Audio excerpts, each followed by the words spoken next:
একটা বিষয় আমি আপনাদের বাইরে কোনো কথা যাবে না না আমাদের আজকে কোনো ব্লকেজ কর্মসূচি কোনো রাস্তাটা বন্ধ করবেন দেখেন একটা অন্য কোনো লোক না অন্য থাকবে না আমরা আইডি কার্ড দেখে এনশিওর করছি আমরাই কাউকে দাঁড়াইতে দিচ্ছি বাংলাদেশের যে আমাদের যে বর্তমান সরকার বা বিরোধী দলীয় সরকার যারাই থাকুক তারা আজকে আছে কালকে থাকবে না, কিন্তু প্রশাসন যারা আছে পুলিশ বা আমাদের যে এটা তো বিলুপ্ত হওয়ার কোনো সুযোগ নাই, কোনো সমস্যা সবসময় থাকতে হবে। সেই ক্ষেত্রে বহির্বিশ্বে আমাদের যে বর্তমান রেপুটেশন সেটা আপনারাও জানেন আমাদের রেপুটেশনের অবস্থা কি।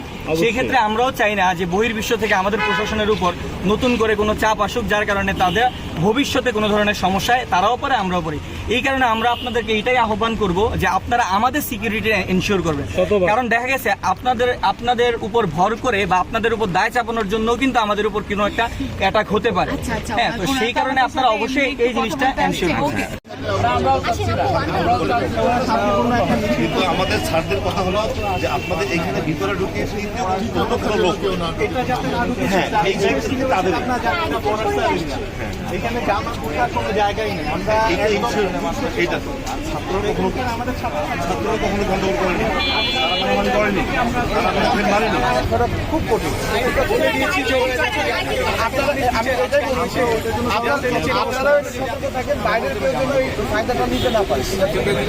সেখান থেকে বারবার বলা হয়েছে আমাদের মিছিল শান্তিপূর্ণ এবং আমরা সবাই সেই মোডে আছি। মানে এখানের মধ্যে কোনো ধরনের শান্তিপূর্ণতে আমরা সর্বোচ্চ হেল্প করবো, হেল্প করবো।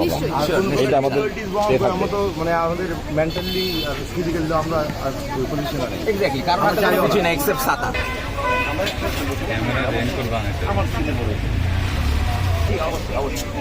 এগুলো নিচে নিয়ে চলে না।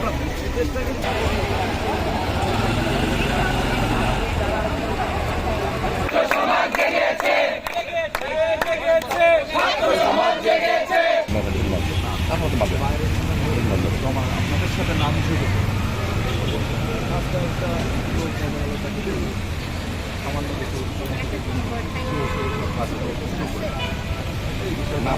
আমাদের যদি স্টুডেন্টদের সংখ্যা আপনারা দেখতে পাচ্ছেন, আমরা সর্বোচ্চ হতবা মেইন রোডে আমরা দাঁড়াবো না, আমরা অবস্থান নিব না মেইন রোডে। রাস্তা বন্ধ করা হবে না, আপনারা সিকিউরিটির জন্য আছেন আমাদের। আমরা কোনো ধরনের রাস্তা ব্লক করব না, কিছু না।